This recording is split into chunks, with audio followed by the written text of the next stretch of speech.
So this afternoon, you are in attendance at a community stakeholder consultation being facilitated by the Nevis Historical and Conservation Society, um, better known as NHTS. So before we begin, allow me to acknowledge the presence of Minister Janelle Nisbet, Minister of Health, Social Empowerment, et al. And also to acknowledge the presence of some of the NHTS board members, Mr. Sylvester Mead, Mr. Greg Phillip, Mrs. Jeanette Mason Robinson, and of course, the presence of the Permanent Secretary of Tourism, Mr. John Hanley.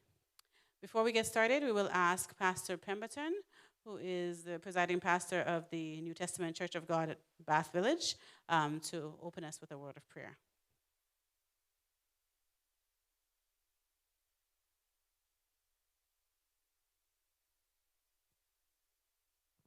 Thank you. Good afternoon, everybody.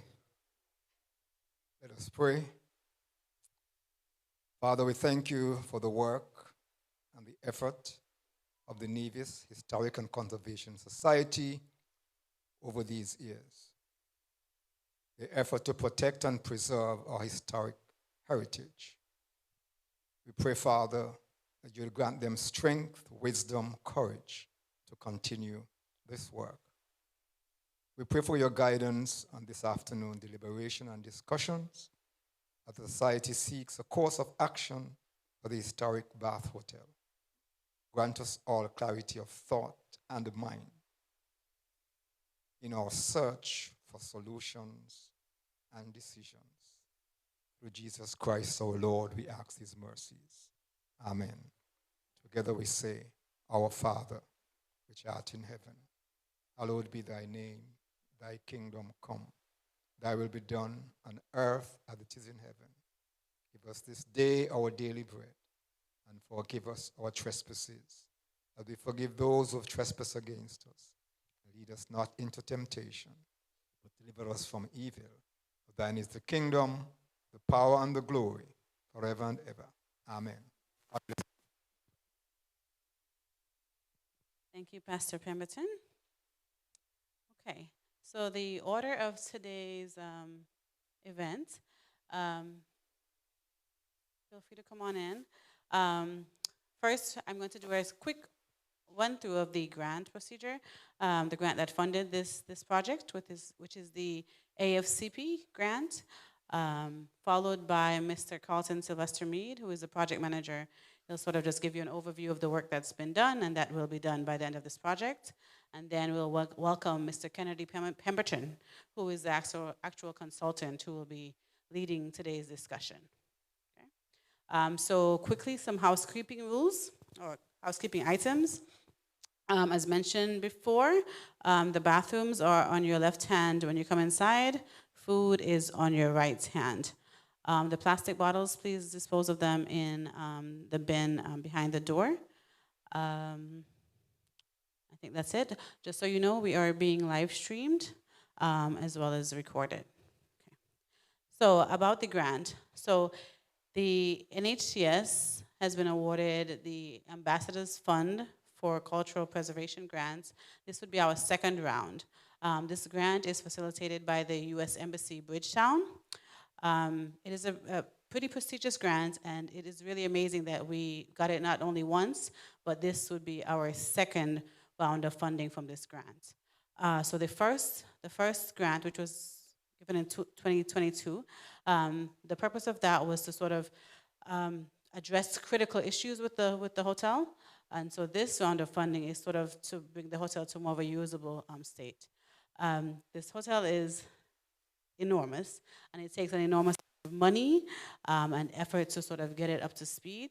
Luckily, we've had Mr. Mead doing an excellent job, and some local contractors who have really been working hard. If you guys even saw this floor prior to January, it's really amazing the work that they've done. But I'll let him tell you some more about that. So if you want to, or you have any more questions about the AFCP grants, we can go into it into detail. So feel free to see me after or shoot me an email if you'd like to learn more about that, or if you'd like to learn more about how you can donate towards the work that's being done here. Because as I mentioned, we've done a lot, but we still have a long way to go. So I'll welcome Mr. Mead to tell you a little bit about what's being done in the building.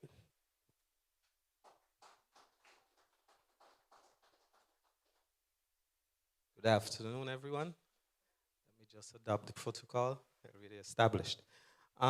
We started here January, February, basically. Started the work on the ground floor.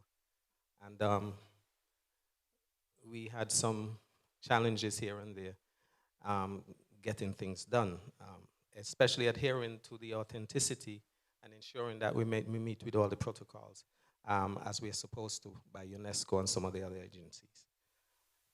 We started with the ground floor because it was the easiest way basically to go up. And we had several wiring and electrical issues. I don't know if anybody ever saw this place before, but it was in another sort of way. So we had to bring it around so that it could be used again for tourism and for things like that. We have 2 more floors to complete, which is the 2nd floor and the 3rd floor that we have to complete. We have run into some little hiccups there and there, but we're going to get those ironed out very shortly.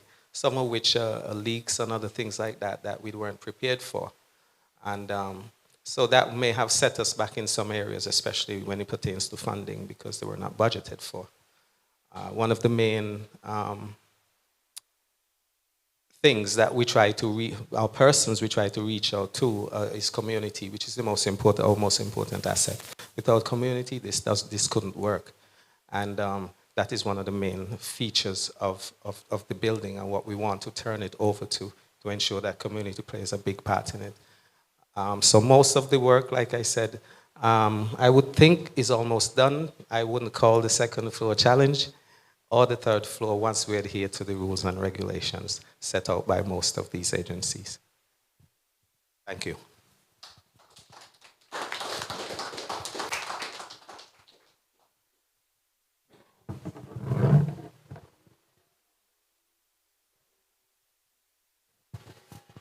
Okay, thank you, Mr. Mead. Now we want to get straight into the meat of things, right? So we welcome Mr. Kennedy Pemberton. He is a tourism product strategist? A tourism development strategist. He has worked in areas like Jamaica, Trinidad, St. Vincent, Rwanda, you told us.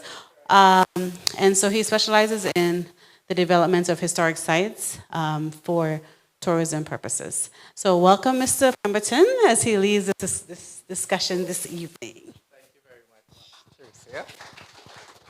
Right. So with those kinds of introductions, right, I'm always like, I hope I can live up to the hype.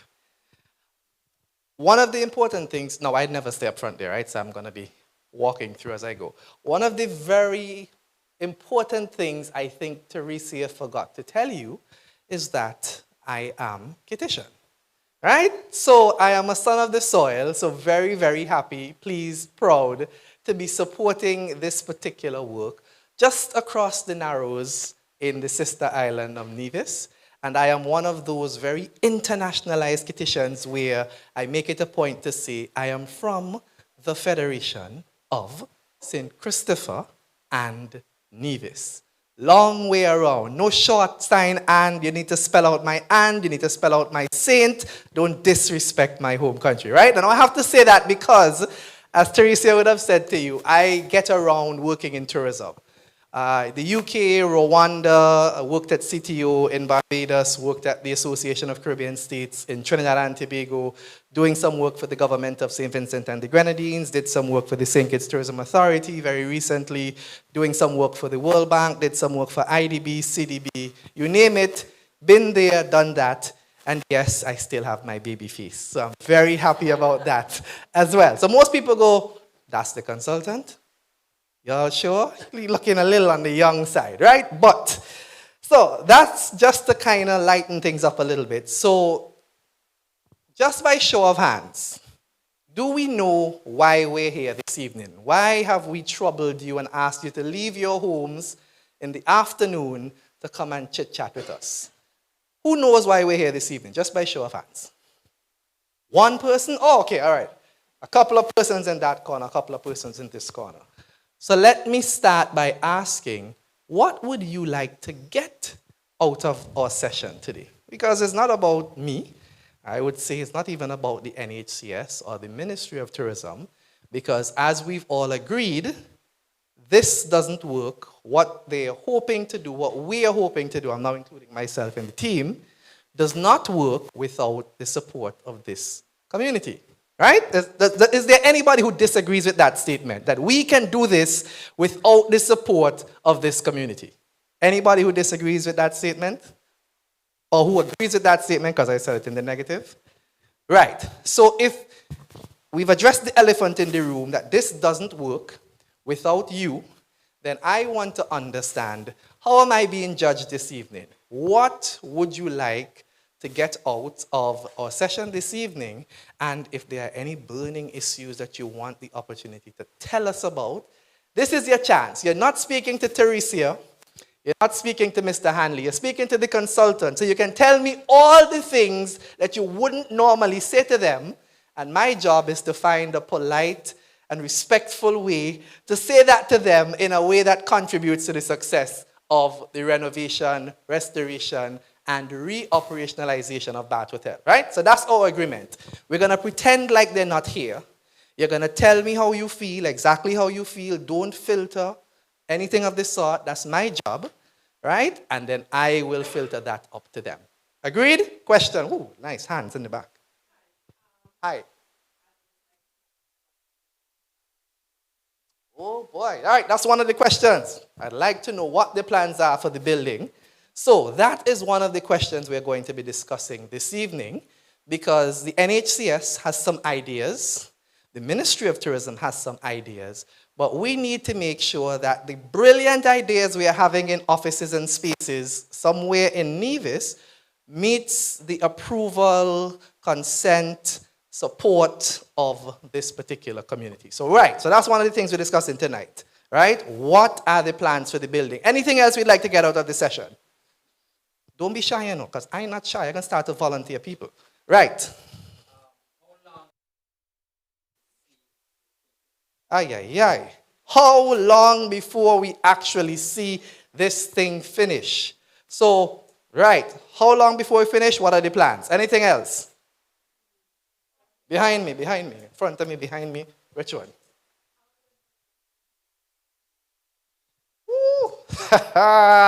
Sound like you were listening to one of our meetings earlier today. Right. How would the rights of Nevision people be protected? Hold on. Let me make sure I'm putting down all of these so I don't miss anything. Right. So we have rights, timeline, and plans for use. What else do we have? Go ahead.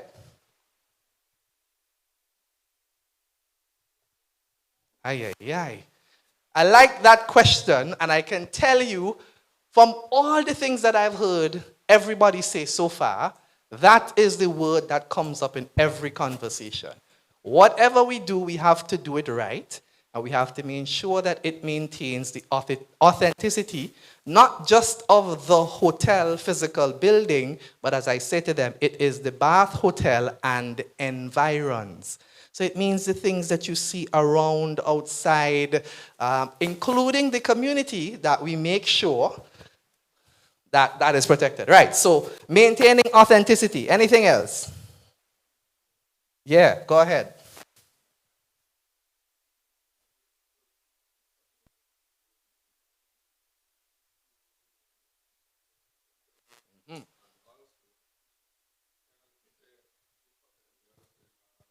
Right.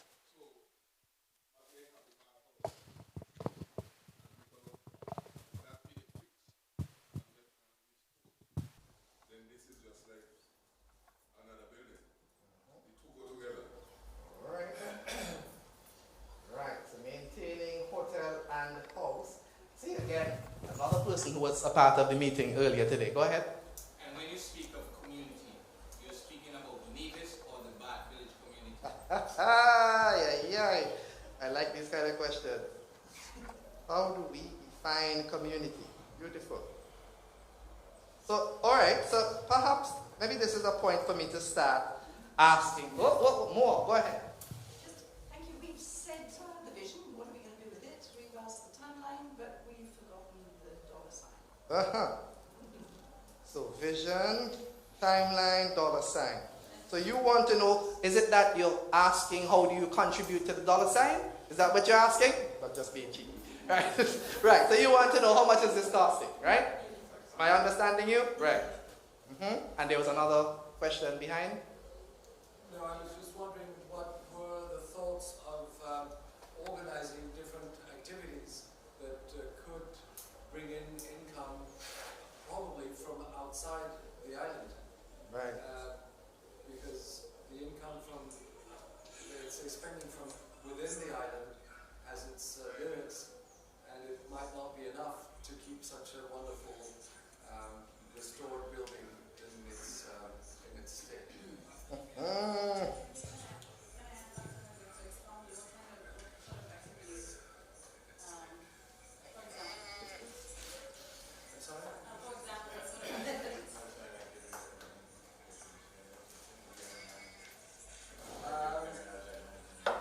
But outside money, it's outside people that would spend some money here. And that means possibly opening up more to people from the cruise ships, making the cruise ships stay longer because it takes time and there's a lot of work upfront. I doubt one could raise the same amount of money as that coming from tourists coming from outside the country, but outside the island. One other thing, would the management be local?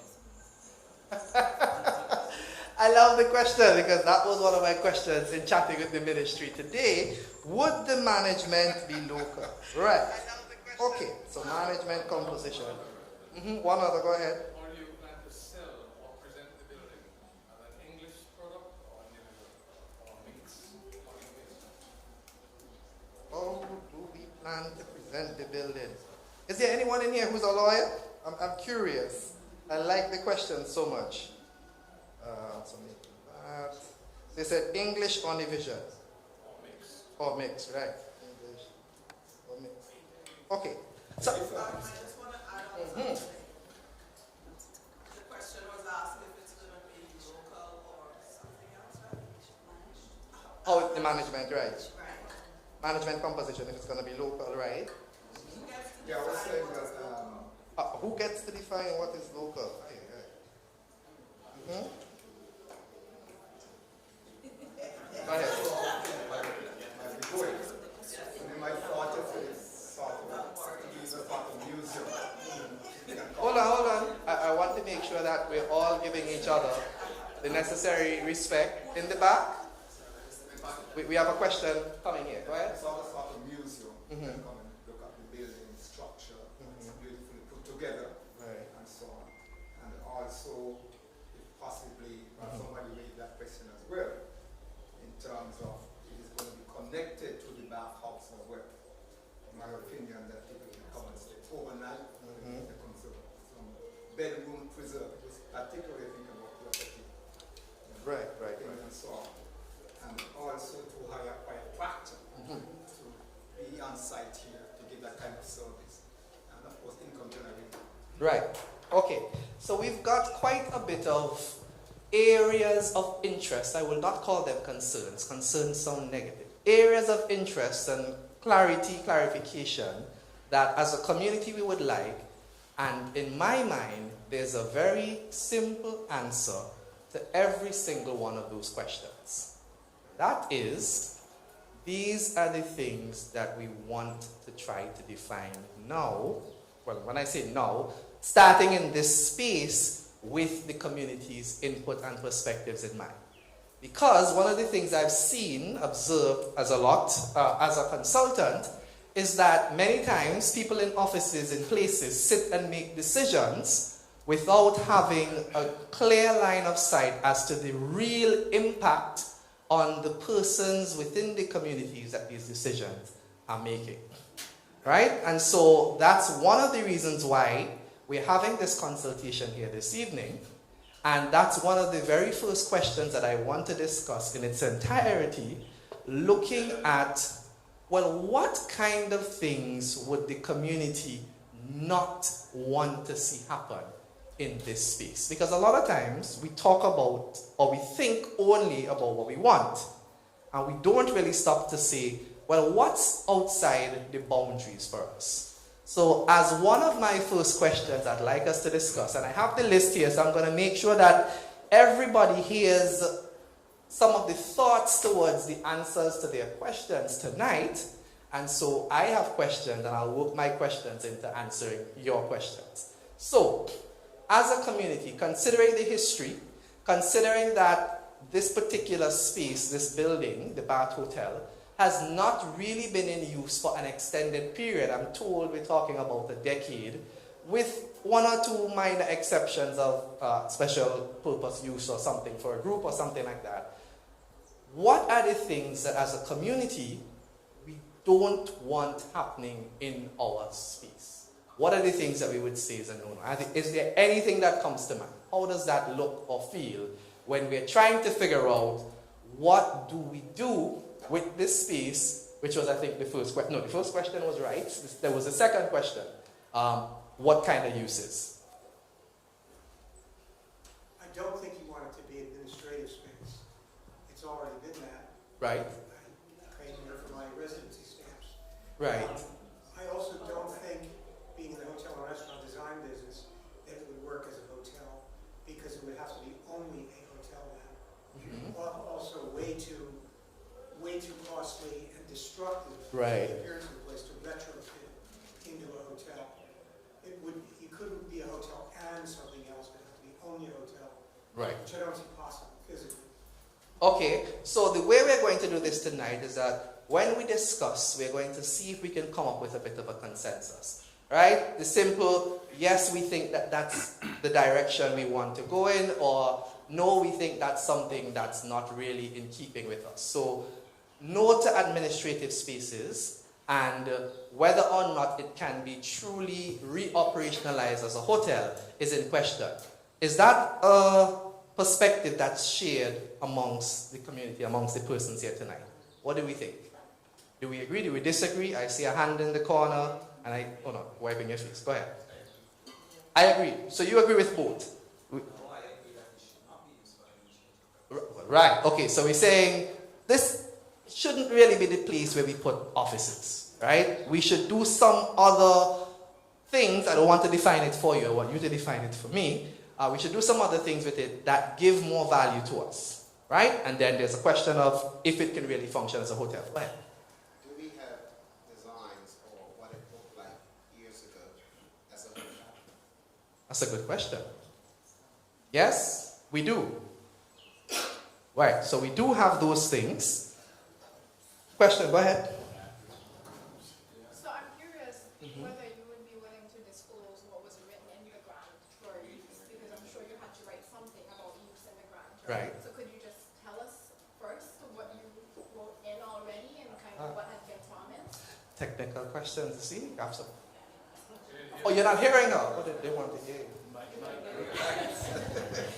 So my question was, well, I said first that they would have had to write something in the grant to say what the building would have been used for. So I'm asking him to disclose to us what was written in so that we can have an idea of what was promised first, so that we can understand what they're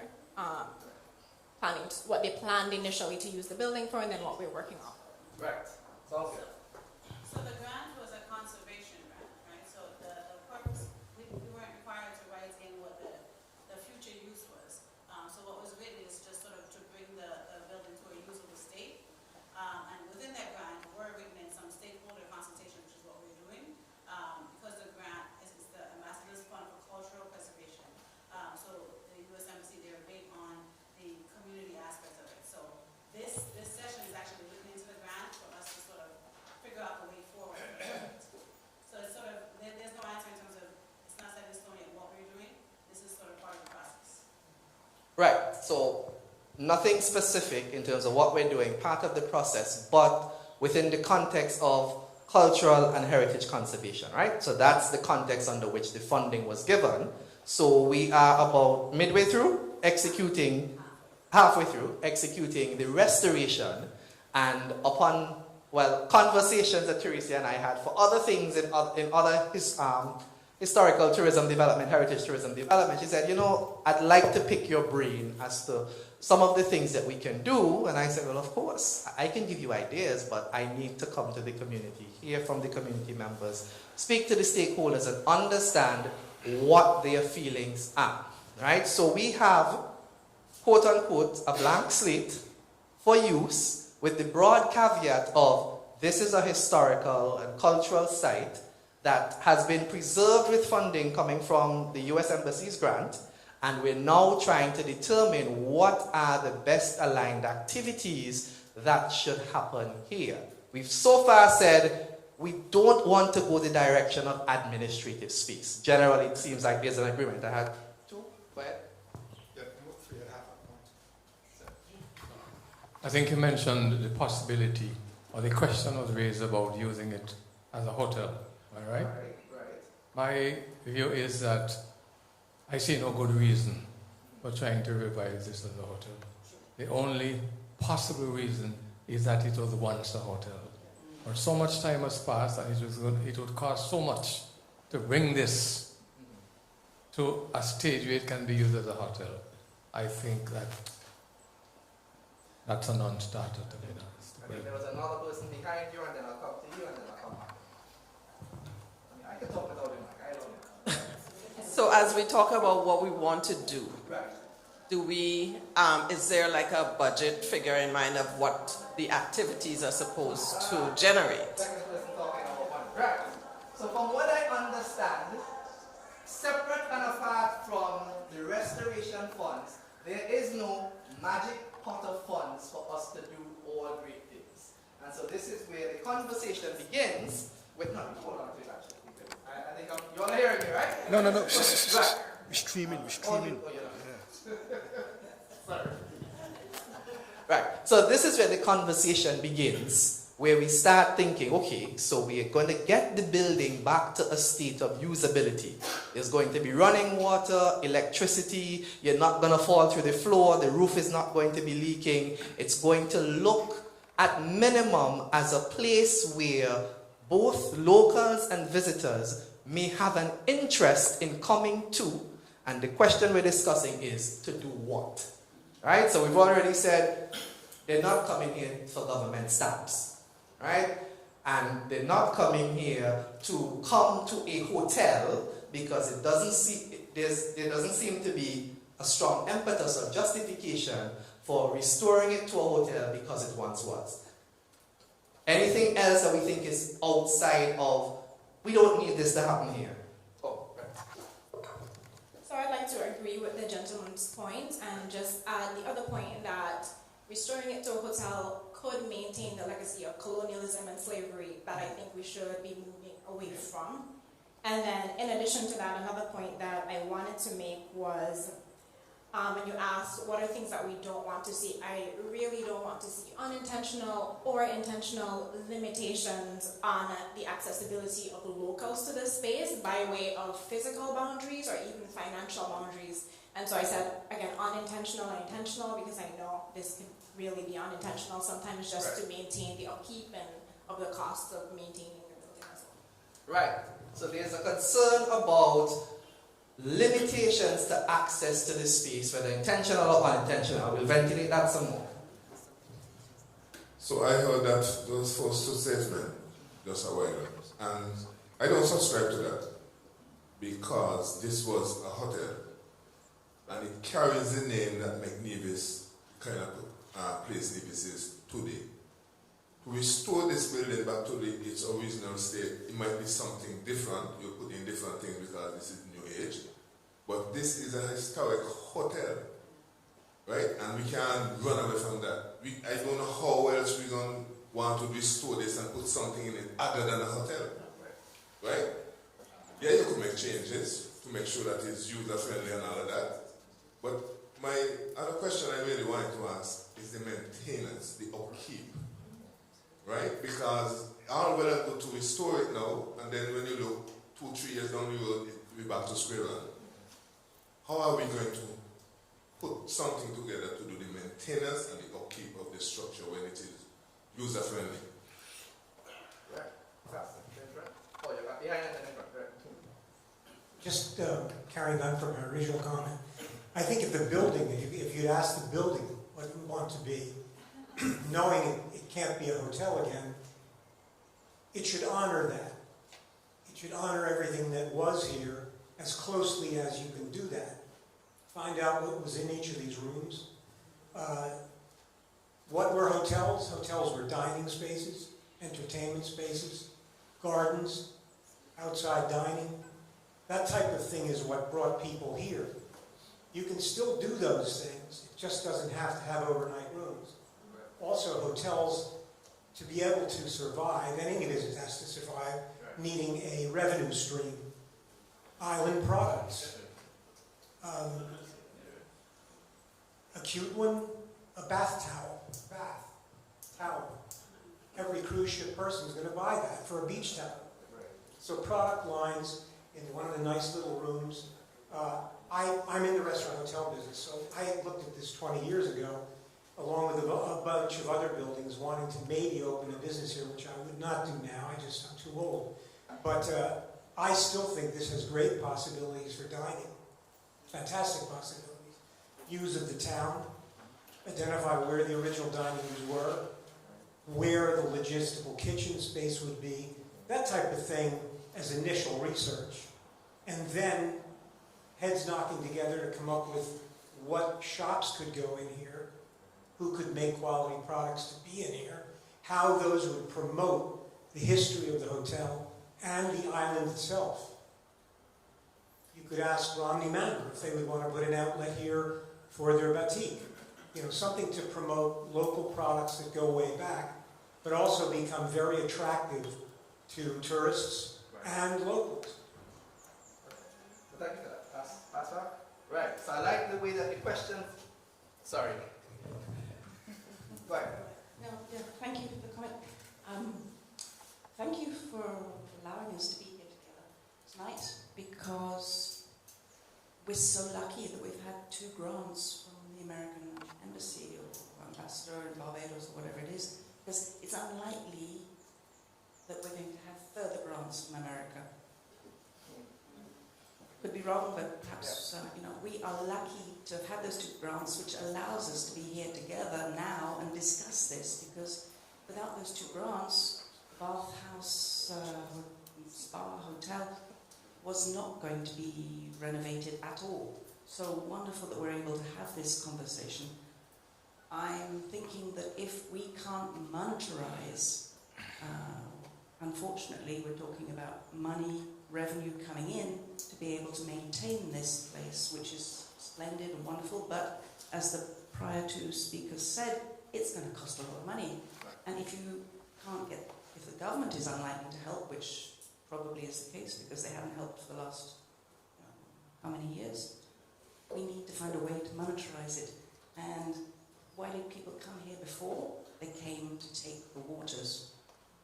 And why might people come now to take the waters? So possibly not a hotel, but around the bar, spa, which was the original idea. Right. Yeah, that's. Do a couple quick responses and then I'll come back. All right. So I like what I'm hearing. I just want to spend the conversation a little bit then in terms of the same question: what type of uses don't we want to see here? And in answering the question of what type of uses do we want to see, my question becomes, well, what is the value to this community of this historical site? What does it actually mean to you? Because as a product development consultant, spending a lot of time working in tourism development, that's the question that my clients are really asking me when they say, well, what can I do? They're asking me, how do I create value for my stakeholders? Whether it be the community, the ministry, the NHCS, the visitors, other locals, how do I create value? Right? So I want to put the conversation in that context of what kind of value does the community see in this site as it presently is? Building environs, I think I have 1 and 2. Yeah, what I was thinking is possibly a boutique hotel, 6 rooms, 8 maybe, and a wellness retreat. I think Nevis offers itself for the greatest wellness retreat in the world. And so I think with a boutique hotel and that combination would be really appealing. Right, so boutique hotel and wellness. Okay, so good afternoon. And thanks for this opportunity. I have a question. Did I understand that you're trying to maintain the authenticity to meet UNESCO's criteria for preservation, etc.? And how will those criteria limit the economic potential that could be derived or contribute towards it? I think you guys are in some of those meetings we had today, because we discussed every single topic that has been raised today. We had an extensive discussion on, and discussions have been going on for some time. So, there is interest, from what I understand, in potentially getting recognized from UNESCO. And you've asked the right question. What limitations might that aspiration place on us if we want to go that route of being recognized? That's a particular question that some investigations are ongoing now to determine what's the full extent of the criteria requirements, what are the do's and what are the don'ts. But before that comes in, my recommendation has been, even before you make a decision on that, you need to have a sense from the community as to what they think and what they want. Because you can only make an informed decision if you know, one, this is how my stakeholders feel, and two, these are how the people who I'm aspiring to be recognized by feel. Do they align? Are they in conflict? Do I have to choose one path or the other? Is there an acceptable midway point that we can say, you know what, our community feels very strongly against this, and it is a requirement of the UNESCO recognition. Therefore, we've made an informed decision not to pursue this any further. Right? I'm giving a hypothetical. Go ahead. Well, I wanted to ask the question if the person understand or are familiar with the term of being recognized as a UNESCO World Heritage Site. We all understand? So, do we understand what that means, being recognized as a UNESCO World Heritage Site? Because again, we're talking about value. Value is usually in the eye of the beholder, not what you think of yourself, typically, right? Something is only of value if other people also agree with you that it's of value. So we might think, I may be very personal here, make sure I stay politically correct. I might think I am the greatest man on the face of planet Earth, right? But if all the women on planet Earth don't agree with me, then is that assessment of any worth? I might be walking around thinking I'm doing a phenomenal job. And every one of my staff members say, I would never work for that guy again. Right? So I just want to put that in. So, back to the question. Do we understand what is meant when we talk about being recognized as a UNESCO World Heritage Site? I heard one no. No. Please explain. Please explain. Right. So UNESCO, that's the acronym for the United Nations Educational, Scientific, and Cultural Organization.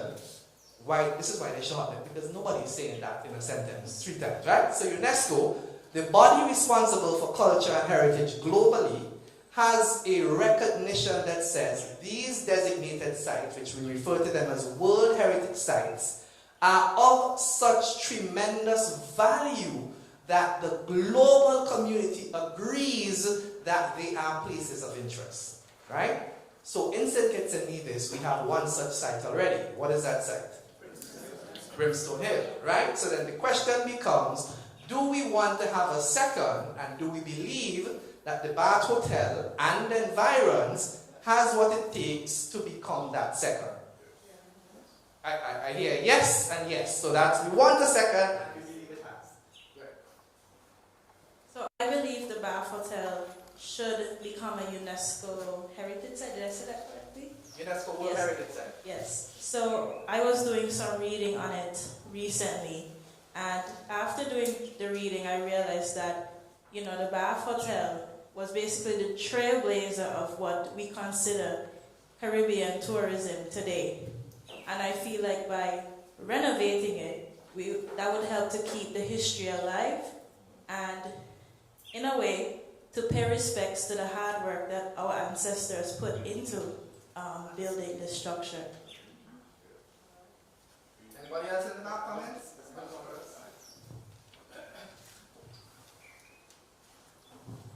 Whatever the building is used for, we should not lose sight of the fact that this is a major historical building in Nevis, one of the most prominent, I would think. And we should not lose sight of that history. Part of it is English, of course, but that is all part of the fabric of the history of the island. And that should be prominent. It would be good for somebody to be able to come and tour this building and maybe get a taste of what it was like in the 18th century. So I would expect to see walls being decorated with write-ups about what the building was used for and its prominence, etc., etc. That aspect should not be ignored. Oh, the outside. Oh, I'm missing that. Thank you. Right. I just want to say in addition, I think people have expressed the idea that sort of preserving the name hotel. I said earlier that you could maintain 2 or 3 bedrooms. There are some rich and famous people have a lot of money and they want healing and they wouldn't spend anything, go beyond their means to be able to come and stay at this hotel. When I mentioned about a chiropractor who is able to help people with their different parts of their body that needs help and so on, I'm referring to in the 60s when a chiropractor named Normal Fowler came to Nevis and intended to develop this place to be able to serve in that sense. When I said to hire a chiropractor to be here, there are millionaires who will think as they go older, they are able to, know that we have the springs here, healing propensities in the water, different minerals and so on. So the hotel part of it could be preserved with maybe 3 people, not really a hotel like our hotel is. So we have a lot of people come on these things, So that would be one of my ideas which I want to put forward, to preserve 1 or 2 bedrooms for the rich and the famous. Right. So preserve bedrooms, a couple of bedrooms for the rich and the famous. So after all of this, I would like to know exactly what did you present to the embassy to get the grant? Because you would have had to put in what you would do with the money. Right. So remember we answered that question earlier on. The grant is a conservation and preservation grant. Right? So the parameters of the grant as at today are about the restoration maintenance of the space. While that is happening, so they're midway through, the conversations have started as, okay, a renovated, running water, electricity safe, floor safe, structural safe building, now what? Right? So we're having the discussion about the now what.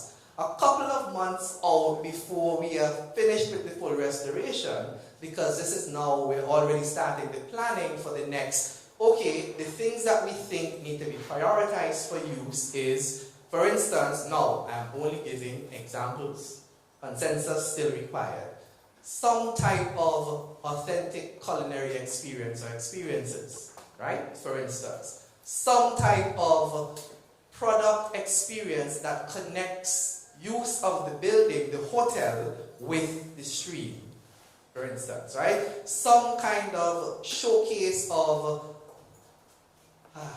this is one of my pet peeves, truly authentic. There was a term that was used today at lunch. Hold on, let me find it. I want to make sure I have it. I think it was it handmade division or tailor-made division crafts. So one of my personal pet peeves, having been in many corners of the world, is asking, where can I get proper souvenirs for the destination that I'm in? And they're pointing me to a very touristy looking spot. And I flip over the things that are there, and what do they say on the bottom? Listen, I just want to throw over the tables. Right? So, these are some of the ideas that are being tossed around there in space. What could we do on the culinary side of things? What could we do on the health and wellness side of things? If it's health and wellness, and for instance, there's spa activity. What kind of spa activity would be good? Wet spa? Dry spa? These are the kinds of questions that I ask when I enter the conversation. How about if you try to restore, somebody already mentioned, restore the original bath? Using it as a hotel is too expensive. Keeping it as an original bath as a spa, that's why it was a hotel, because people came to the bath as a spa. So how about even having a college, or some sort of thing for children, or not children, but youth to learn, to be a masseuse, and have an actual spa, masseuse college here. Right. Anybody else in that? Coming back in front here. Thought occurred to me, it might be a good idea to preserve a few rooms to show what it was like in the 18th century. I mean, beds, everything. Yes, a dining room and a bedroom, and I think people will happen to have a look and have a lie in the bed and whatever, get a taste. Anybody else in the back there before we come forward? I have one and then. Just I'd like to address what was mentioned about having an actual hotel rooms here, and the word exclusive came up. Well, if you look at the word, the root of that word, it is to exclude. And it would be exclusively for the people who could afford it, and keeping out the others. And they wouldn't come because they would, you know, the thing about exclusive hotels is keep out signs, walls, all of that. So I think we have to look beyond that. You could keep rooms that look like that, but you have to have something else for revenue. I honestly couldn't see someone wanting to come here as part of a building that did other things and pay, you know, thousands. Right. Okay. I just wondered if it's possible to learn from other locations or other sites, either in the Federation or in the region. I mean, Brimstone Hill is obviously huge, even huger, and my impression is it's highly successful as an operation, very large numbers of visitors.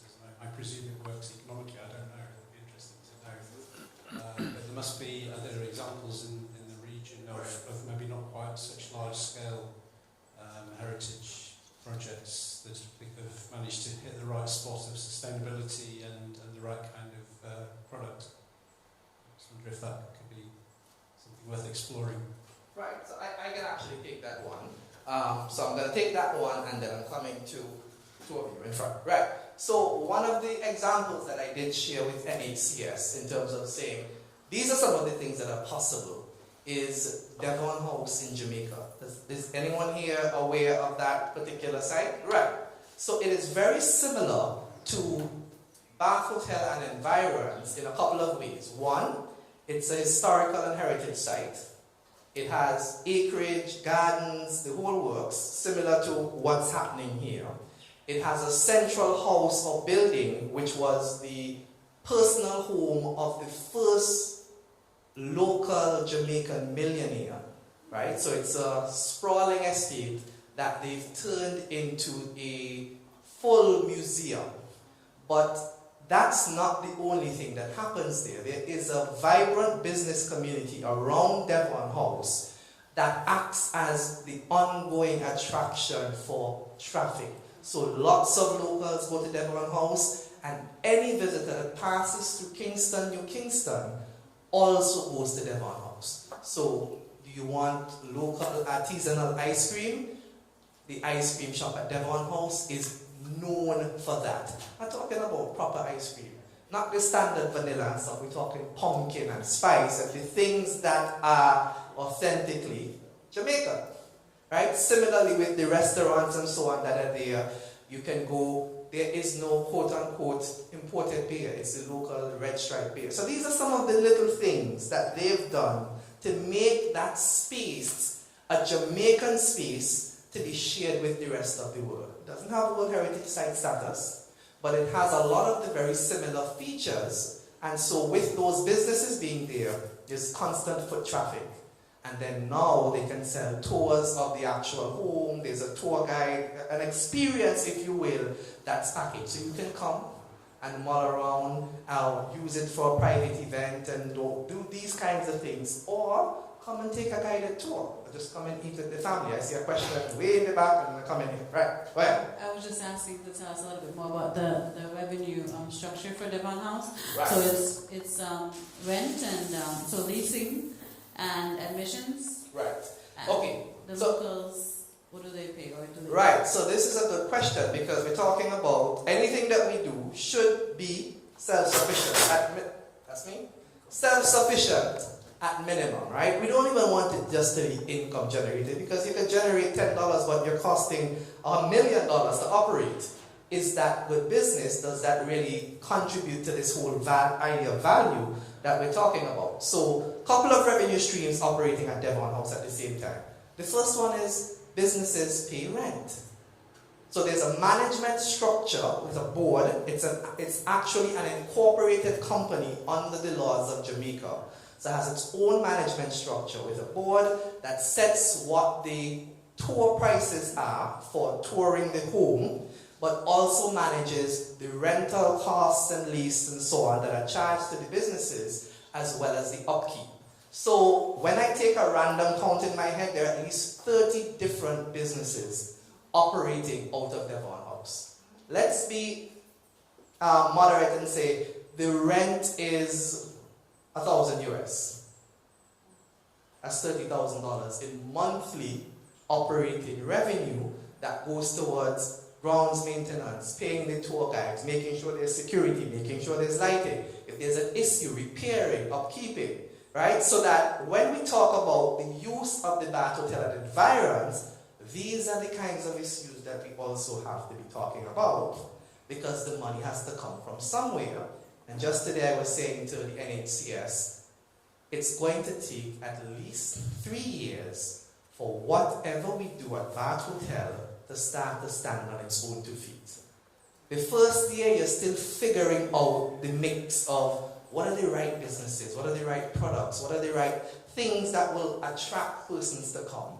And in the second and third year, you're really talking about marketing now. How do we tell the people who want to see those things, how do we let them know what's now available? How do we get it on the itineraries for tour companies? Because you have to be very strategic now. It's no longer open it and hope that they come. Remember somebody said, I don't want to see this place looking in the same condition 5 years down the road, 3 years down the road. So these are some of the considerations. Question. On my list, I would love to see maybe souvenir shops, a museum, restaurant, spa, conference room, and the restoration of the bath house. Because within the bath house, there are 5 different temperatures. And that was very popular a couple of years back. You could have a space where you can have weddings and parties, birthday parties, things like that. So spa. Souvenir, spa, restaurant, conference room, bathhouse. So that's about 5 or 6. And I also agree with the person who suggested the batty at Romney Manor, because they used to be in Nevis before, a couple of years back. Really? Yes, I was the manager. Wow, I did not know that. Yes. So it would be nice for them to come back over here. Right. Okay, so let me come here. So I agree with what she said, and I want to add maybe some structure to it. So I thought something like perhaps the first floor could be a museum, where you keep some aspects. So there's a room, for example, that looks like what it looked like, and other aspects of it, but then also with the restoration of the spa rooms that would still be potentially usable. So that's one floor. Another floor could include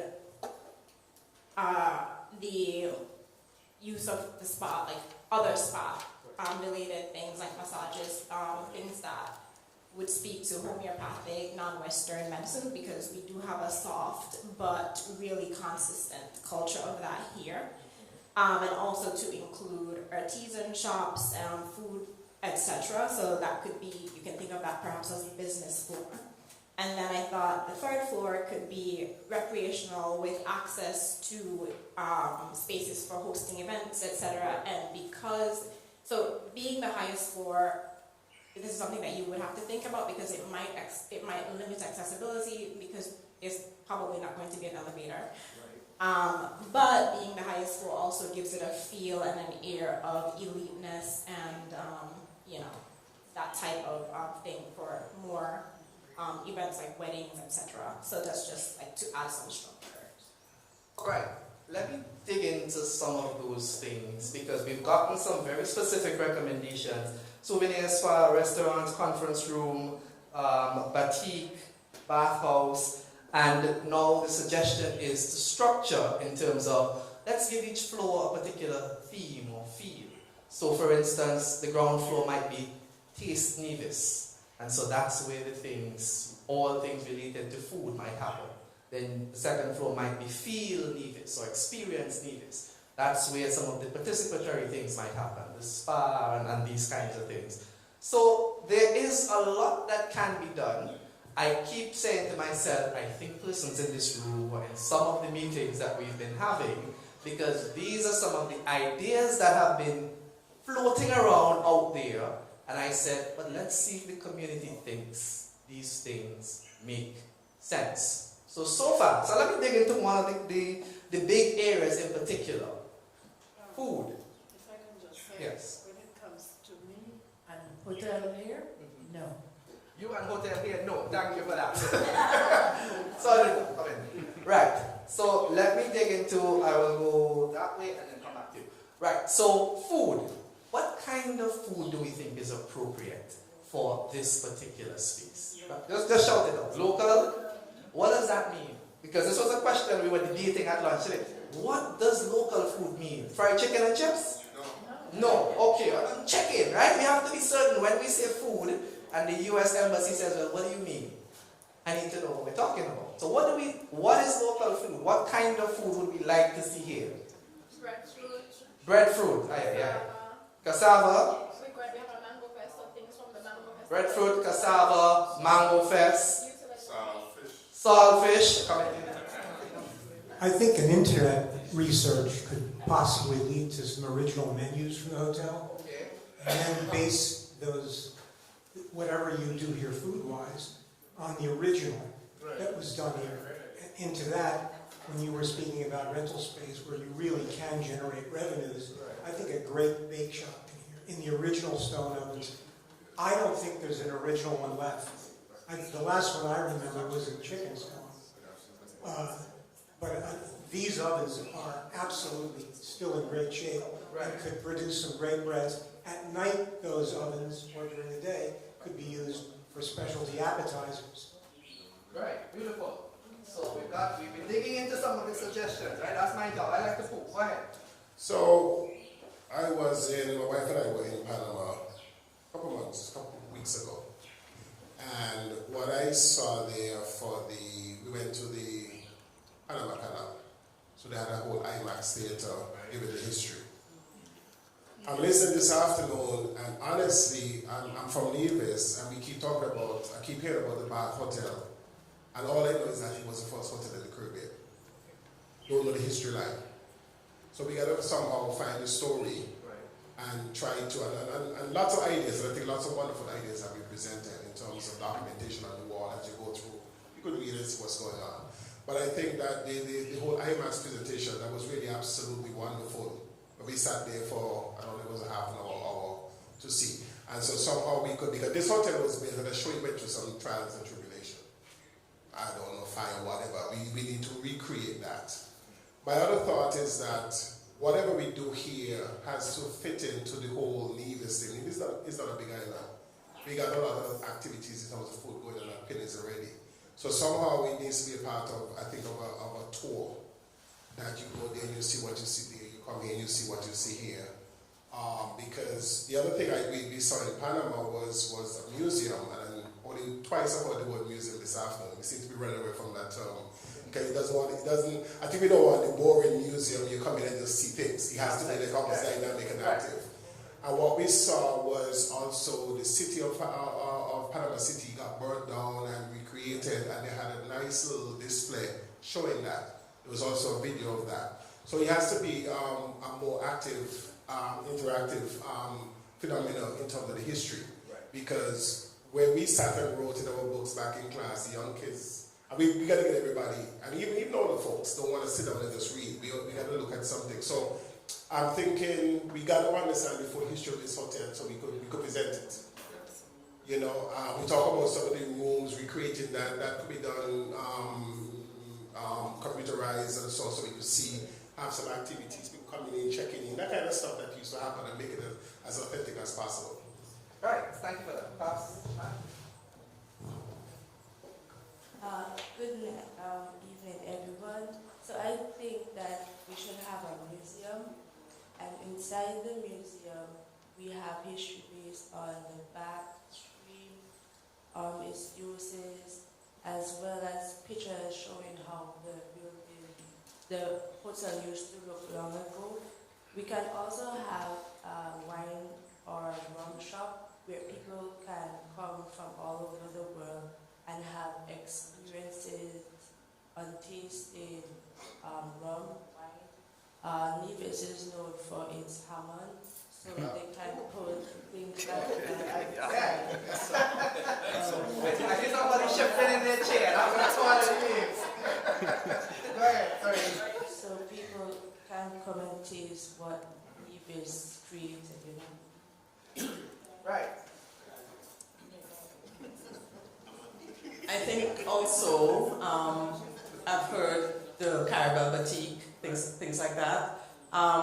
Experiences also, where I'm coming from too, we've spoken about authentically made as opposed to the made in China issue.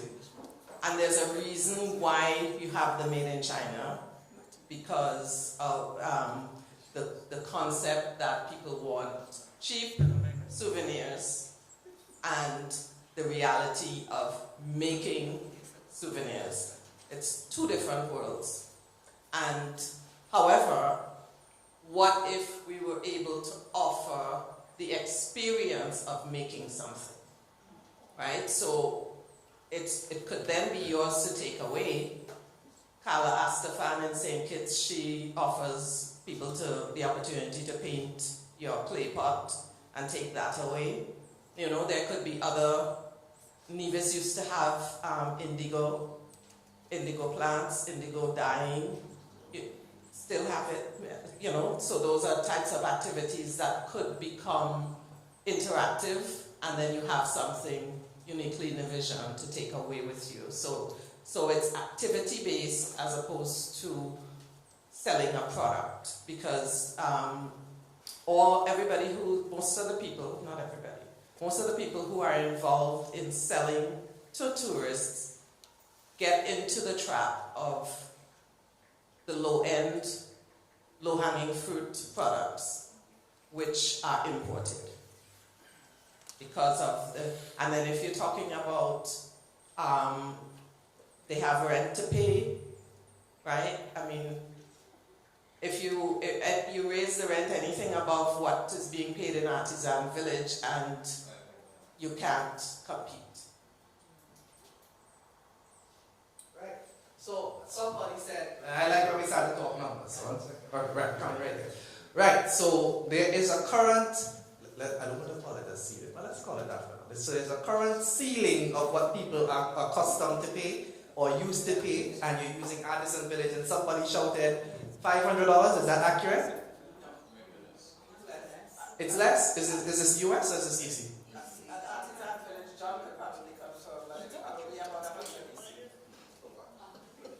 What, anybody knows what the rents are coming to this corner here? what the rents are for Artisan Village. We're just trying to get a sense of what's the willingness to pay. It started at $75. It started at, this is a day? A month. 75 pounds? $80. He's laughing because he knows where I'm going. Right, okay, so we have two comments here. So we are talking about history, and I go right back. Just so those who know me probably would know, I'm from Bath Village, right here. And one of the things that we know, right, before this building started to do any kind of thing from the old days, there was a man by the name of Norman Folder.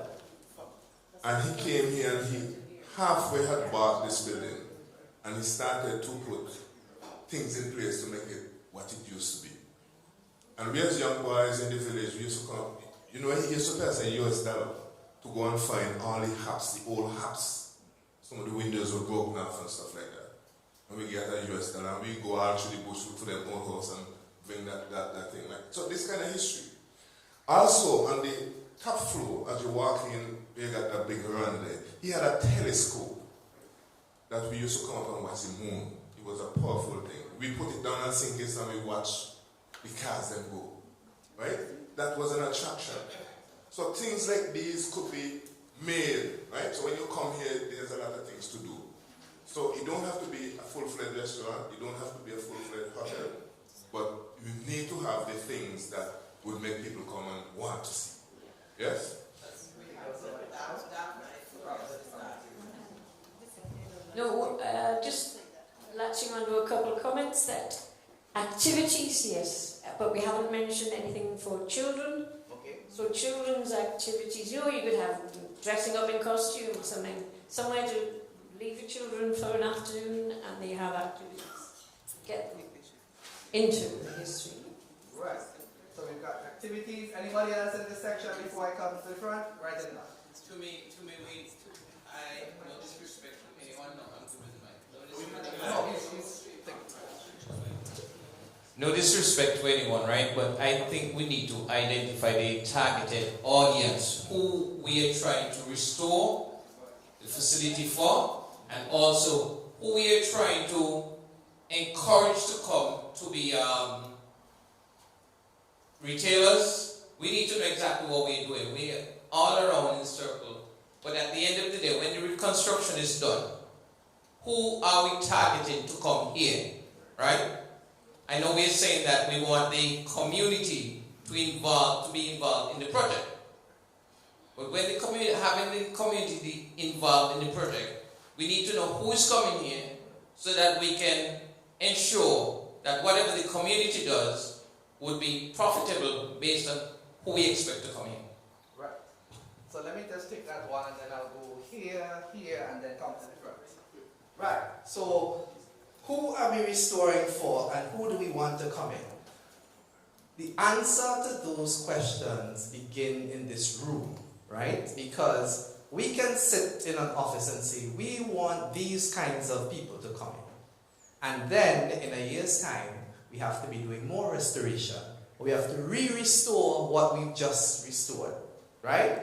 And so when I'm asking the questions of what don't we want happening here, what do we want happening here, it's because the answer to these questions become the filter criteria that we apply when we say, listen, we have got, after the restoration, 18 usable spaces within the hotel. We now have a criteria vetted by the community that says, these are the allowable activities, these are the preferred activities, these are the activities we're staying away from. So that when whoever, if it's NHCS, the ministry, the collaboration, the management structure committee, whatever, whoever is responsible for now the use or the managing the use of the space, that space is being managed in a way that is supportive of the needs of the community, and that the artisans, the business persons within the community have that first right of bidding for, participating in. So we're not just having a conversation because we said to the US Embassy that we're going to have a conversation. But the conversation becomes very instrumental in saying to whoever the new donor is or are, we've done the restoration, we have a safe visitor ready, and when I say visitor, I mean local visitors and international visitors, right? Let's put that out there, let's get clear. So we're not doing this for foreigners. This is one of the problems I always experience. I'm doing some work in Jamaica right now, and that's one of the major challenges they're having. Tourism in Jamaica is seen as a foreigner's thing. So when I say visitors, I'm talking about the staycationers, the people from other communities who say, hey, I keep hearing this thing about Bath Hotel. Let me go and explore what it actually is. Let me spend some money at some of the artisans there. Let me participate in whatever experiences they're adding. So that's what we're talking about, right? So what are we restoring for? Who do we want to restore for? This is the process that we're going through so that when we reopen the space, we have clear criteria. We also have an idea of, well, what is the market willing to pay? And do the people that we want, are they willing to pay what we believe the space is worth? Because that's often a problem. Right? We might be saying, oh, I know this lovely company. Let me pick on one of the big ones because they might have a little bit more budget. Let me pick on Caribbean Boutique. As an example, right? So people on the internet, please, it's an example only. So I know Caribbean Boutique might be able to pay $1,000. Would they be willing to pay $1,000 for what we're offering? Because it's a double-edged sword. Somebody might be able to pay, but if they come and they see the space and they say, well, there's no security, it's badly lit, there's lots of derelict trash and dumping happening in the area, then their willingness to pay suddenly changes from I can pay $1,000 to I'll give them $75. Right? So we have to become a lot more conscientious about the visitor that we cultivate for coming to the Bath Hotel after we spend all this money for renovations and after we say this is the criteria, this is what the community wants, to be able to work that through. I think I saw a hand here. Thank you. So I'm Greg Phillip. The two concerns and comments. First of all, I think that when we talk about restorations of things in communities, we have to pay very close attention to authenticity. And when we think authenticity, we must remember that we cannot have authenticity without the people. The reason why this comes to my mind is because the gentleman there, you spoke about being paid to go. So you have a relationship with Bath Hotel. I think that one of the important things is for us to understand the stories from the community in relation to this place. That's number one. Number two, and I don't know if this is a concern, but I think that it's an important question to ask as we consider the Bath Hotel. The work that has been done at the springs below, how has that affected the community? Is the community pleased? I mean, it's all well and good to have these conversations before, but invariably no one ever seemed to go back and ask the community, now that we have done this, we thought this was going to be the outcome. Was it the outcome? Was it what you expected? I mean, those are questions I think that are important for us to ask now, because we have to learn from those. If there's things that we can continue to do or should do, then let's do them. But if there are mistakes that have been made just below there in regards to the exact community that we're in, that we're about to do something else to, it's important that we know those, document them, and take the lessons from them, which we should. And the reason I say that, I know, and this is just from my perspective with my business, that after what happened down there, it changed the way that we interacted with, that we interact as a business with the Bath Springs.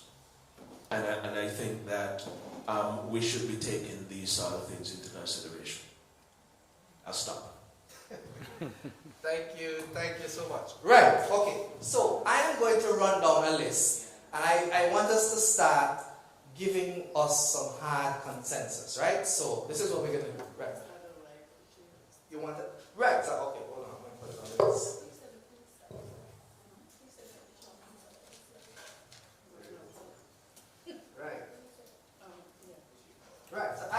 run down the list of the common things that have been coming up in our discussion so far.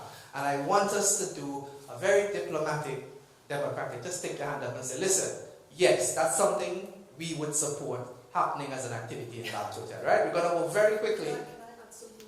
You want to add something to the list? Go ahead. Well, hold on, let me tell you what the list is. No, it's not on there. It's not on there, right? Go ahead.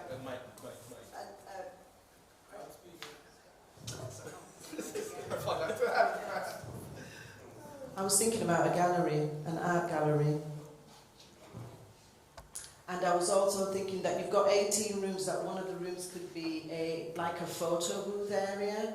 And I don't know about the technology, but I think you can have persons like family pictures of costumes in back in the day and have them framed and take them away. Something like that. Thank you so much. Right, so these are the big things we've been hearing so far. I want to know, perhaps, I want to know the level of support for, so let's build some broad consensus. Wellness and spa type activities here now. Yes. Right, okay, so no questions there. That is something that we want to look through. Your folks online, they voted too? I like you. Teresa? You're getting comments from them? Nothing? Okay, nothing yet. Right, so no questions, concerns about wellness. So, alright, so that's one of the criteria we can say. This is an allowable activity endorsed by the community. Right, let's go down the road. Experiences, so the participatory things. Perhaps it's a sip and paint, perhaps it's a make something, pottery, craft, that type of activity. How does that sound as an allowable activity here for us at Bath Hotel? Yeah. Right. Okay, so we're going down the road. So that would fit in with the souvenirs. Restaurants. Restaurant, yes. I'll come back to that one because I have a specific follow-up question there. Because there's an issue or concern about fireproofing for the building. Look above you. See what we see there? Wood. And the one above that, and the one above that, and the one above that is wood. So if we are going to have restaurants, what kind of restaurants? Does the cooking happen someplace else and then come? You know, these are the kinds of things that we need to have a clear line of sight on. So yes, we agree, food. And we've said local, authentic food, preferred, that's what we want. But now we have to deal with what is the building capable of handling? Outside kitchen. Here's somebody say outside kitchen. So we're going to come back to that. Right. Going down the list. So far, wellness, yes. Experiences, yes. Food, yes. Conference rooms or event space. How do we feel about that? Okay. Right. Batik. Batik and museum. Put those two together. Right. Okay. Batik and museum. We have that. I feel like I'm missing somebody. Well, I'll put batik, museum, library, those things tend to go together. So we've had yes to wellness, yes to experiences, yes to souvenirs and participatory experiences, yes to some local food and beverage in the form of a restaurant, whatever that looks like, yes to conference rooms and facilities, and the things that we've said no to are the administrative offices. Where did I put that list? Right? No? Is that a no to the no or yes, we agree with the no? Yes, we agree with the no, right? Okay, just making sure. Because I heard no, so I wasn't sure which way we were going, right? So we say no to the administrative offices, and it seemed like, so this is the last one where we did have some differing views. I would like to get the yes-no consensus of restoration to full hotel. No. Okay. So wait, okay, so I've got a no to the restoration of the full hotel. What was that? You said something? No. Partial. But no to the restoration of the bath house. Bath house. So there's interest in the restoration of the bath house, but not going back to full hotel. Right. So far, we've been doing pretty good, right? Nobody thrown nothing at me yet. So we've been doing pretty good. Question. As to the restaurants and the wood structure, would a fire suppression system be in the budget? They can be done very well. Teresa, is a fire suppression? Secondly, let me finish with this also. I think there's a danger, and I support commercial spaces. I think you have to generate revenues, but you can get into a sticky wicket there, because I don't think you want to see a French dress shop here, in all due respect. I don't think you want to see a Chinese market, in all due respect. I think the criteria should be based on the culture and heritage of Nevis.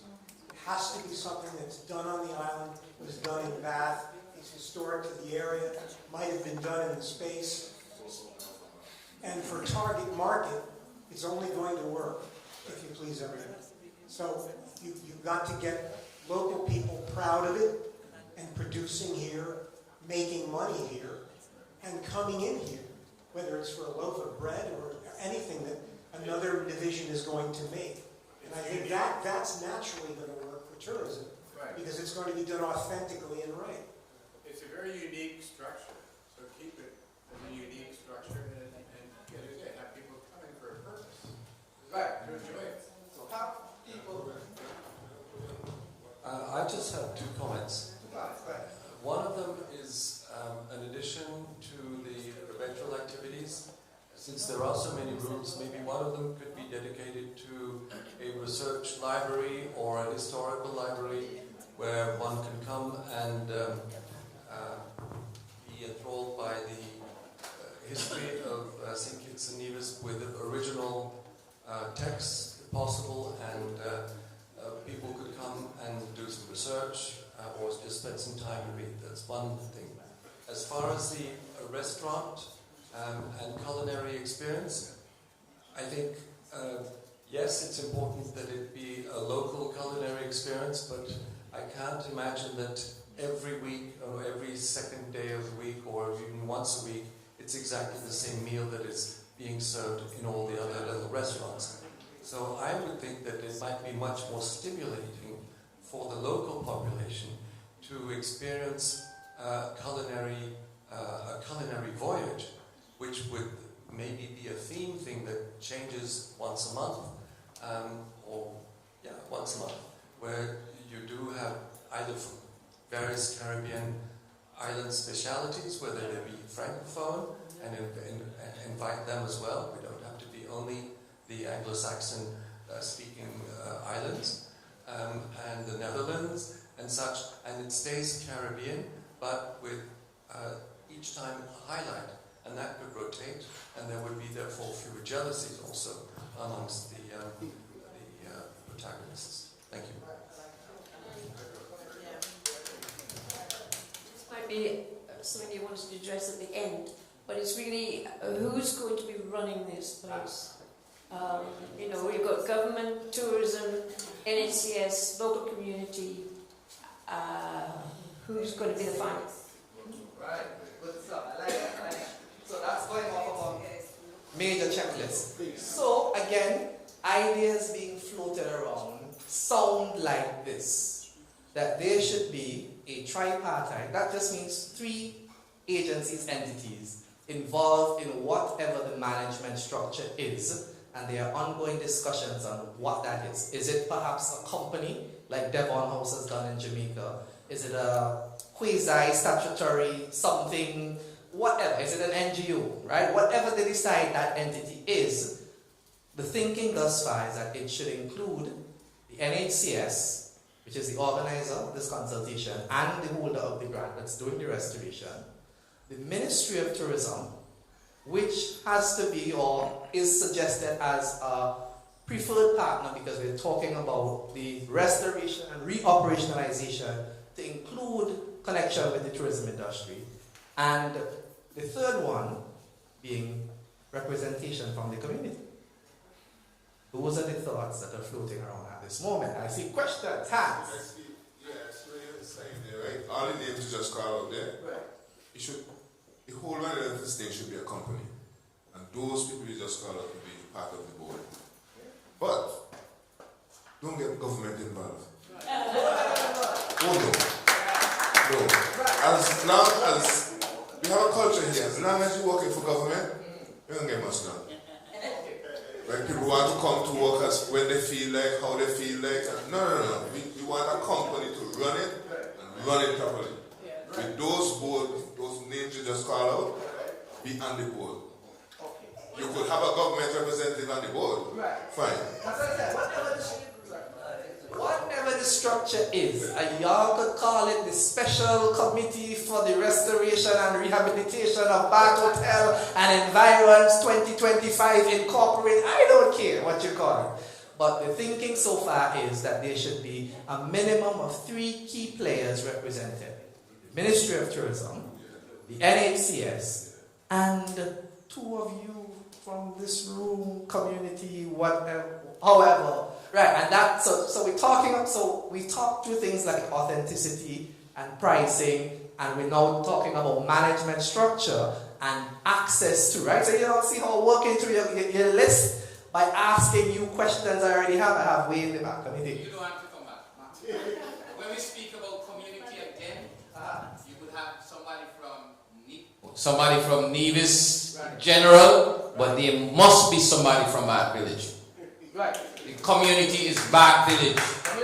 I'm from here, and I expect that if you're coming into Bath Village, one of us needs to be on the committee. So you could be somebody from Trinidad, but somebody from over Bath must be here.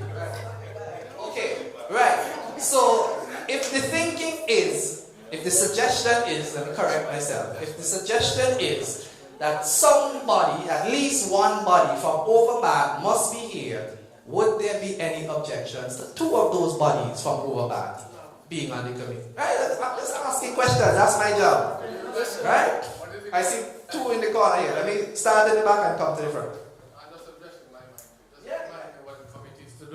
Right. This is the management committee for the Bath Hotel and Environs. Whatever we define environs to include, but the building, this building that's being restored, and environs. And the suggestion that there should be a member of Bath from the Bath.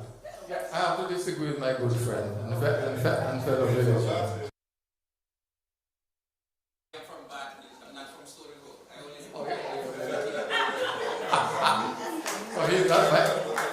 So he's not my villager. No, I would think it would be, well, I wouldn't support that provision. But that's me. I don't see any great reason if there's a better person to say it must I'm saying at least two locals, one from any place, but we need a Bath villager. Well, I just say I don't quite agree. That's fine, and that is fine. We can. Can I ask Mr. Claxton? And this is me playing devil's advocate. I actually agree with you. But what's the difference in, I guess, in the value of Bath Hotel to a Bath villager versus a regular local division? Well, Carl, let me help you, Carl. No, I agree with Carl. You know why? I still think that the Springs and the Bath Hotel are in the Bath community, and guess what? The community, is it that the community carries the name, or they carry the community's name? And if we're talking about authenticity, listen, the community in these 2 places they're intertwined, and so much so that one cannot exist without the other. And I think that the stories of the people in these communities, as we consider all these things, the stories of the people in the communities must be part of directing us into what eventually happens here. And that's why I asked the question, and we haven't addressed it. How does the community feel about what happened down there at the spring? Because that is critical, especially now that we're considering what is to happen here. Can I say something? One more thing. Can I say something, right? One of the things that people need to understand, right? The Bath water speaks to everybody. It speaks to us. As soon as you go there, the first thing the Bath water says to you, I am hot. So you don't want to go in. You do not want to go in. And as soon as you put your foot and you get climatized to the water, it is saying, stay with me. Stay with me. And when you're about to come out, it says, please don't go. That is how you feel when you go to the stream. This ain't no foolishness. I I go there and the first thing tell me, ouch, I'm hot. And then as my body gets climatized, it is telling me, please don't go. And every time I get up to go, it says, stay with me. Every time I get up to go, stay with me. These are things that we experience here. Yes, and those are the stories that we have to connect to these things. Because if we don't, it will not be authentic. I'm done. Sorry. Okay, right, so in front. Go ahead. So, Mr. Claxton, I have to say I love your passion, and just by your passion alone, I am in full support of what you said. Now I want to know who is a Bath villager. So I could move to Bath today, and does that mean I can automatically be on the committee? Can you define who is a person from Bath? Listen. You know, while I think there's a project being undertaken in the community, where the roads in the community are being named after the families from Bath Village. So when you look for a road and it says Jones or Claxton's Road, there's a Claxton. You hear Broadbelt, there's a Broadbelt. You hear Byron, there's a Byron. Okay? They're names which are indigenous to Bath. You can't just come across your name, sing and say you're from Bath Village. I don't care where you're from Bath. So then does that mean you have one generation rooted, two generations rooted? How do you root? Right. What's the definition of somebody from Bath? Can I move today, have children, and then in 10 years, I would know a Bath village or what? You're going to take care of that. The youths are going to take care of that. You guys are going to deal with that. When we get that done, you take care of that. So it sounds like, one second, so it sounds like the suggestion is to be defined as from Bath, you would have had to have spent some time here, acclimatized yourself here, perhaps have children here, right? All right, go ahead. So I was asking the question in a different way. I just wanted to know if you had any suggestions as to Bath villagers who would be best fitted for this role that Kennedy is describing. The role, as in, we said that a Bath village, right? You have any suggestions? I am in business for 40 years, right? I can go to committee. Reliable Motors is as old as the Federation, right? We were incorporated on the 19th of September 1983. And I've been there from since down there to here. You will tell me I can't go there? Mr. Lewis. Right. So I think we have a lot of people over here. You know, Hezron Wade, he's a Bath villager. Right. You know, Everson Hall, he's a Bath villager. So we have people who are from Bath who can go this stuff. So you don't go there, right? Right. So I like the discussion, the conversation. My recommendation would be let the Bath villagers discuss and argue and debate amongst themselves, and at the appropriate time, they say, listen, we want Kennedy, now using my name, please nobody stone me, right? I'm not from Bath Village. We want Kennedy to be one of our 2 representatives on the management committee. Somebody also asked the question earlier on, so we almost worked through your list of the timeline.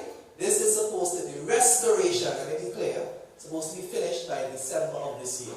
So that's why we're having these conversations now, because we're setting things up for, right, it's done, what next? Right? So that's the answer to the timeline. So we've looked through, I'm looking through your initial list. Hold on. Right, so things on your initial list. Rights of the community, we've been talking about that, and we've also been defining, well, who is a Bath villager?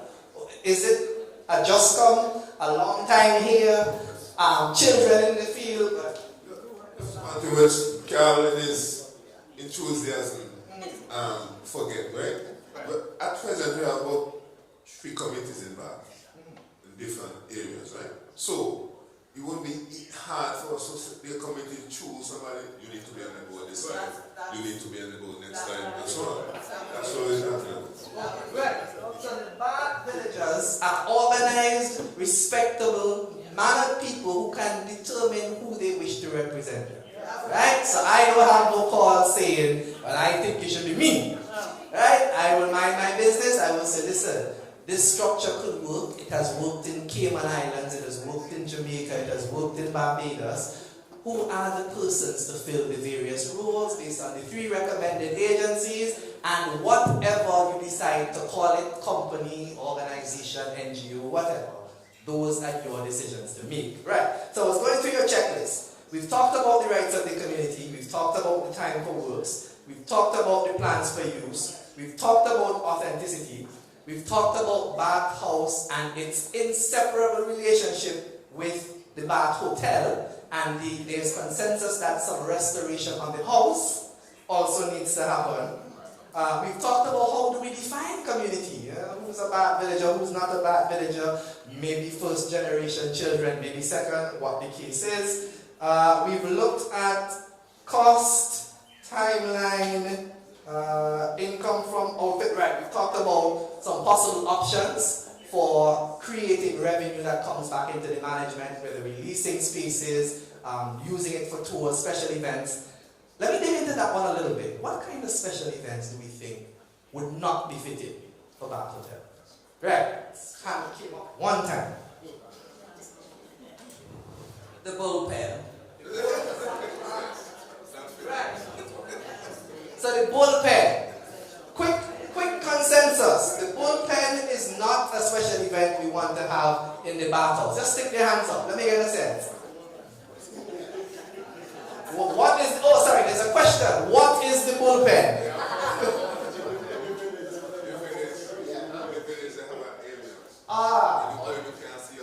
Okay, alright, right. So generally we think that's not in keeping with the authentic ethos that should be the Bath Hotel. Any other type of special events we think shouldn't be happening here? Should not. Casino. Right. So gambling establishments, those kinds of things we think shouldn't be happening here. Sorry.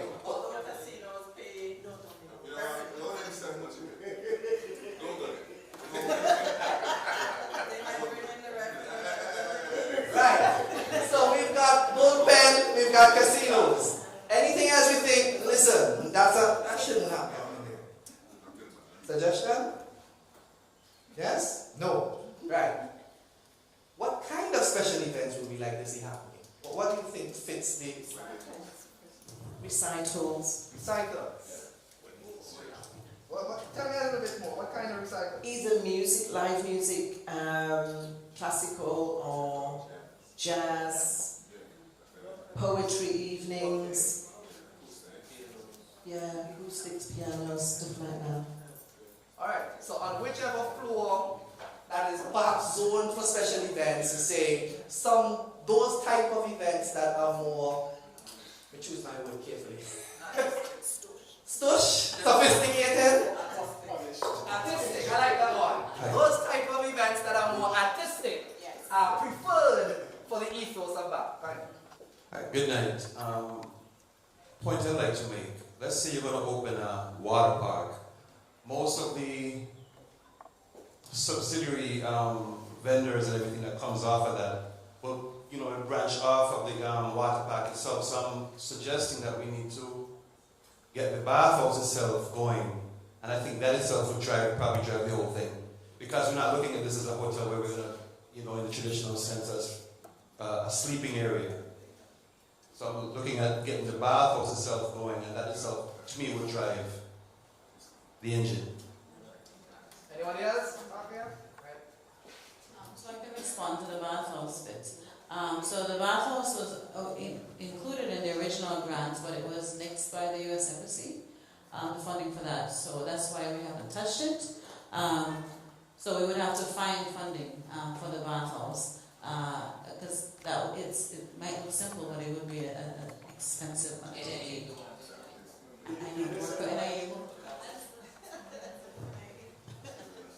Right. I think it might have been a costing limitation. But when these grants come up, there's usually a cap. Right? So it's not an unlimited pool of funds. So they might say, listen, on average we don't want, or we can't fund, not that we don't want, we can't fund proposals larger than $50,000. Right? And so now it's within the applicants, in this case NHCS, to say, what is the most that we can do for the $50,000, because we're asking for the maximum. Sometimes these pool of funds allow you to reapply for a second tranche or a third tranche, depending. But as we all know, There's been some political shifts in the United States of America, and the new head honcho chief has kind of cut back on lots of funding for these kinds of agencies, right? So we're living in the current realities. So we're winding down. I've worked through your list very easily without anybody throwing any tomatoes at me, so that I think that's you have a question? I was wondering what's the path towards World Heritage status, because then that opens us up to more funding.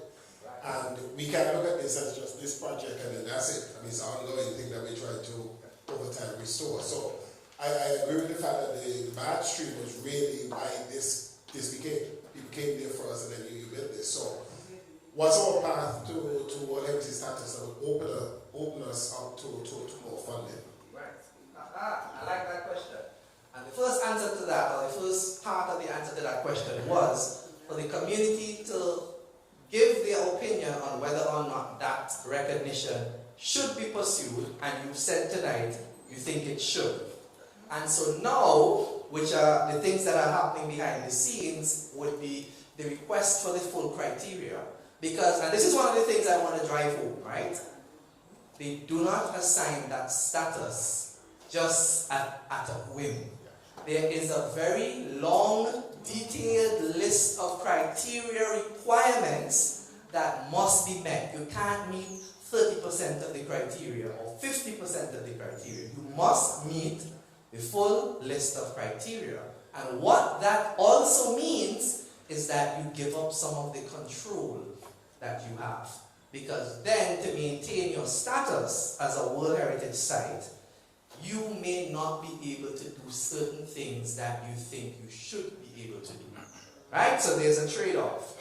It is recognition that comes with a certain responsibility, because you are not on the list indefinitely. You can make the list and you can be removed from the list. Right? So, and these are some of the conversations we've been having. So it's not a light decision to say, we want to get World Heritage Site status. You've got to look at the criteria, look at yourself, ask yourself the honest question of, can I abide by these criteria ad infinitum? Not for the first year, not for 2 years, not for 3 years, because that is how you maintain your status.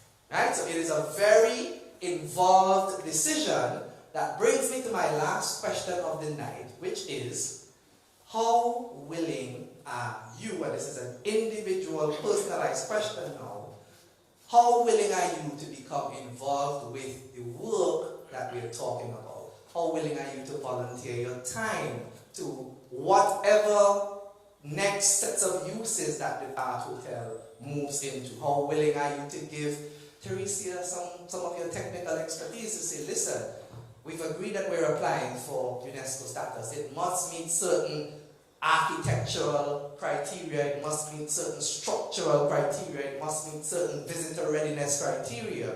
Are you willing to provide the NHCS and MOT and whatever other agencies are involved with your support? So this is where the rubber meets the road. We've heard everybody say, Teresa said, I've come to the table with money.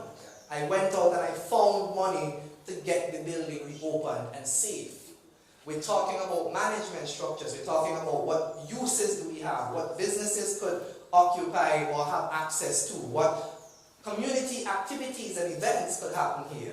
We also need to talk about how does the community support this, because as we said from the beginning, if we are going to be authentic, if it's going to remain successful, it has to have your support. Not passive support where you pass by and say, yes, I support the Art Hotel project and environment, but knock on the door. Hey, what help you need? How far are we in criteria? I can help with criteria 6 and 7 because it's related to architecture and I'm an engineer. I can help with the tourism aspect of things because I've been a tour operator for 20 years. So the rubber meets the road now. So Teresa, get your list. I want to take some names. I want to get them serious. Right. Just a little bit of history and the bad things. We were talking about finance, right? And I think we've gone full circle. The Bath House was built This was built because of the bathhouse. Now we're doing the opposite. We're fixing this, and the bathhouse still there. The bathhouse would have been making money. It was making money up until when I was 20 years old. Because there are 6 baths there. And 6. 6. You from the community? Yes. Listen, when you don't go downstairs and count the windows, each one of them is a bath. And the number 1 was kind of warmish till you go to the 6th one, which was really, really hot. I mentioned Norman Fowler. He used to go in the 6th one. Unfortunately, he died in that same bath. Right? Died in the same bath. So, and I think how the crafters did it, the further down you go, the hotter the water. So that from that first one, you were like this, go down deep until they go to number 6. It's not 5, it's 6. Go and check it for yourself. Okay. Just so we could be making money as soon as we get that started to help support you. Right. So what am I putting you down for then? There you go. Can you answer my question? He's the historian. Teresa, we have a name here for the historian, right? He's going to fact check and make sure that what we put out for marketing and so on is accurate. Right. Talk to me. Anybody else? See, this isn't time now. You see now, you're getting quiet on me now. All of a sudden, right? As we are talking long term, I'm kind of surprised. I'm looking around and I may be the youngest person here. So, our next generation, again, because we're not doing this just for now, yeah? So somehow we got to get them in here, we can find them wherever they are and spread the message, get the history going, because I don't know how much we talk about in the schools about the Bible. Like I said, in school time, all it is what, 1844? What's it? Somewhere around there it was built. So for the continuity, we got to make sure we get on to the next generation. Hold on. Fact check is that accurate? He said 1844. Right. So, Great. So we have to, So he has a job already, right? We have designated historian and fact checker. Right. So we have to make sure we get to the next generation to make sure all the things we're talking about as continuity. Next to you, and then here.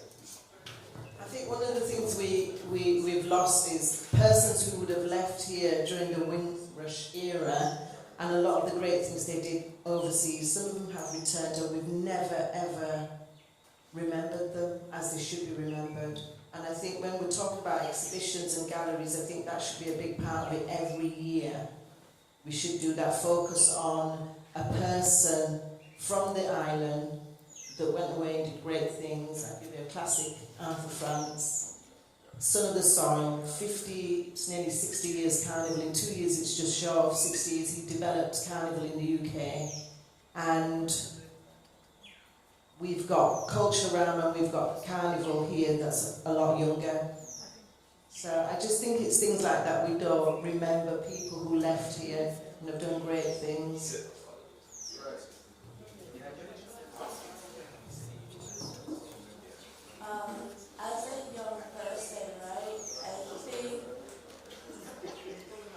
As a young person, right, I think that this building should be basically have their own experiences, because, you know, we have to show that, yes, you guys want the building to be, persons here said that they want the building to be hotel use, but I don't think we should do that because young people are not interested in those kind of things, you know. We like experiences, so things from the outside, like maybe not necessarily making chocolate, but we can have something that Nevis people like to do. Just think about experiences from the outside and put it inside the building so that young people want to come out and experience this building for themselves. Okay.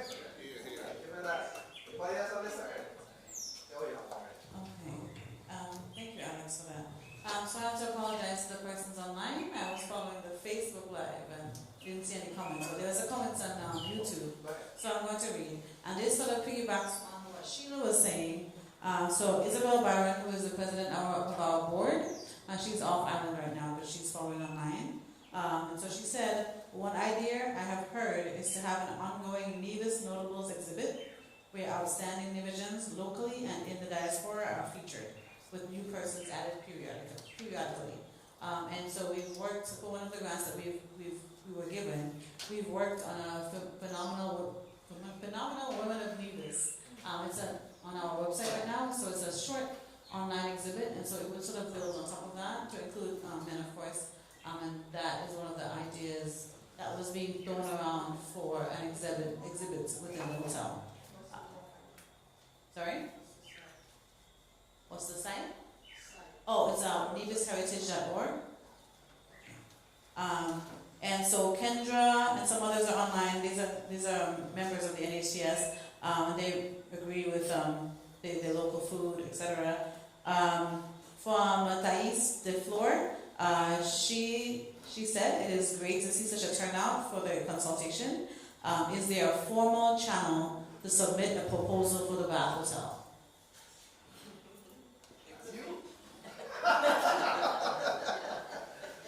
So that is something that we have to work out with the Ministry of Tourism, and I think following this meeting, we'll be in a better position to sort of put that in place, knowing now what the community thinks the hotel should be used for.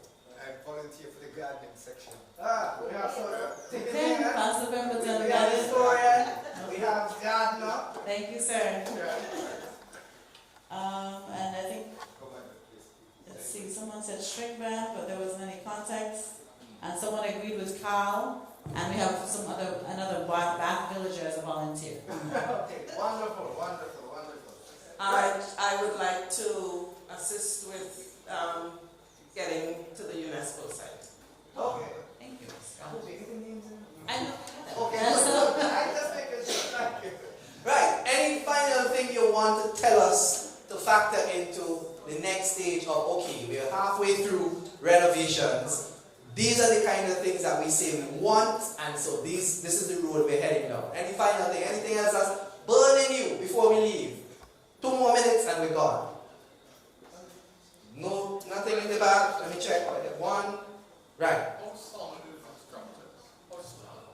How strong and how sound. But I think the grant is dealing with the soundness, because there are 2 different issues, right? There's strong and sound.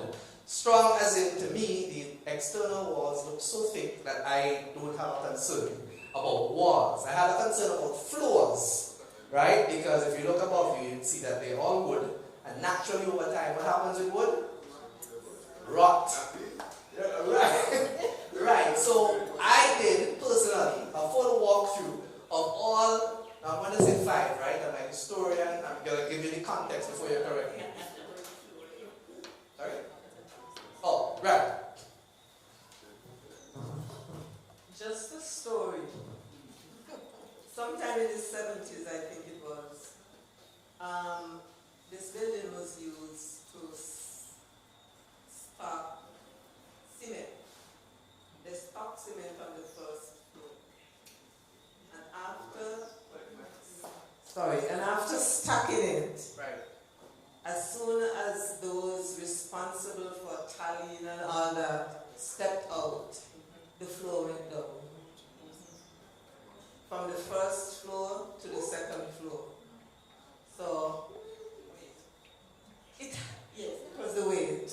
But I agree with you concerning the sturdiness of the floors. That should be priority. Thank you. So when you, in fact, right outside, you should see stacks and stacks of lumber, which is actually being used to reinforce, change out, make sure that it is structurally sound, so that when we have an event perhaps on the middle floor, that roof or that floor doesn't come down to the floor on the ground. Right. Almost out. 30 seconds. Anything that's burning, final comments before I turn back over to NHCS. And perhaps ask Mr. Hanley if he'd like to say anything. Good?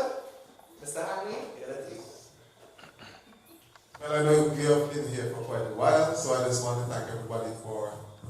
this evening. I want to thank the NHCS for the opportunity that has been given to the ministry to partner with them on this project. I'm very pleased with the work that is done by my colleague, Mr. Sylvester Mead, in terms of managing the project on the ground. Somebody said earlier that government should not be involved in this project. Let's take politics out of this. I want to advise us that the Ministry of Tourism is the legal custodian of this building, so we must be involved in this project. So I wish to make that extremely and abundantly clear.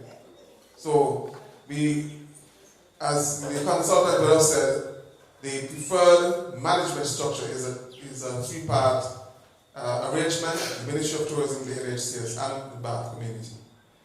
So that is what we are going to pursue, but I want to make it quite clear that the Ministry of Tourism must be involved in this project.